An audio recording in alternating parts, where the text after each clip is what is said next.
One of the areas where regulators have been asked by quite a number of parties throughout the industry and through the public consultations to provide more guidance and more clarity is with respect to what is deemed critical. Criticality is an aspect of prioritization, and in a risk focused environment, a risk based environment, prioritization is really key to the implementation of that approach. The regulators currently use the term critical in different regulatory pronouncements in different ways. But there's two reasons why we should understand critical.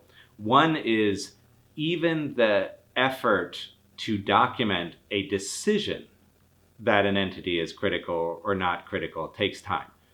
So why do I raise that?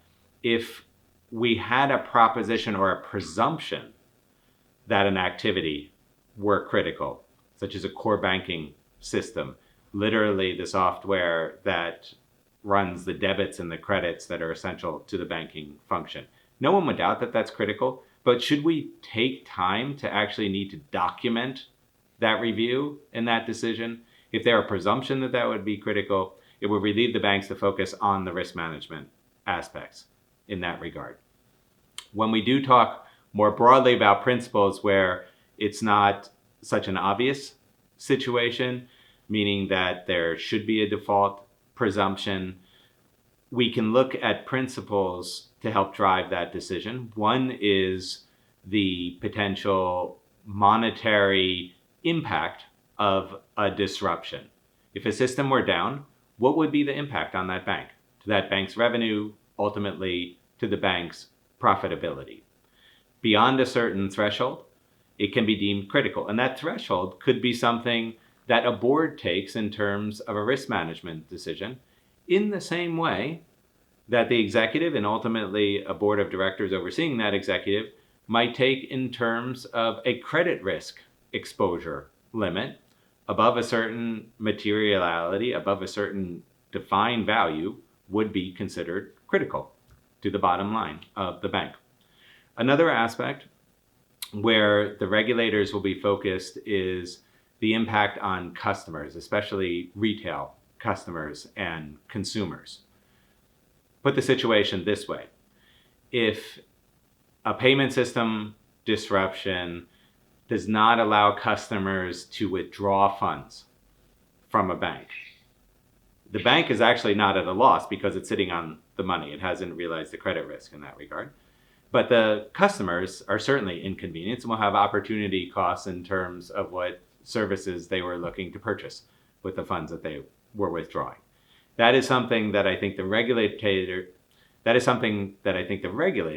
will take a view that the impact upon the customers is a critical part of the responsibility of being a licensed financial institution.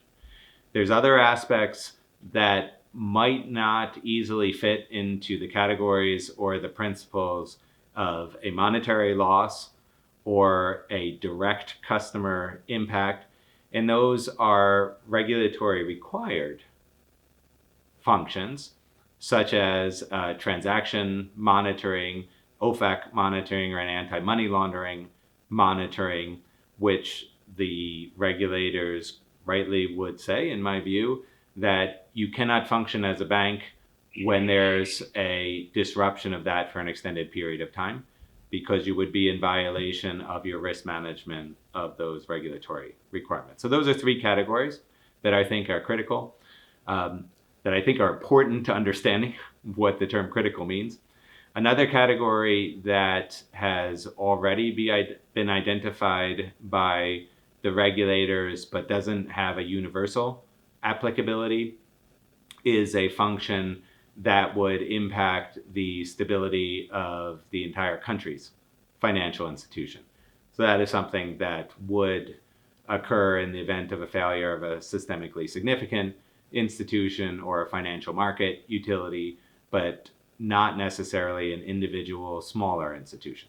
It could, however, be the case due to concentration risk, meaning that service providers impact many institutions, including a significant number of smaller or medium-sized institutions, that a failure of that one service provider or some domino effect caused by the failure of a service provider could have a systemic impact across the country because so many smaller institutions were dependent on it.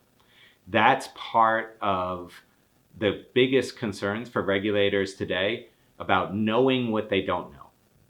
They don't know the level of dependencies upon many of the service providers. They don't have this logical map that would show them through a type of risk management exercise, operational testing scenario, that the failure of one entity would have such an adverse impact upon so many different institutions at once. That's something that keeps them asleep at night, and part of what they hope to get out of this evolution in the risk management framework.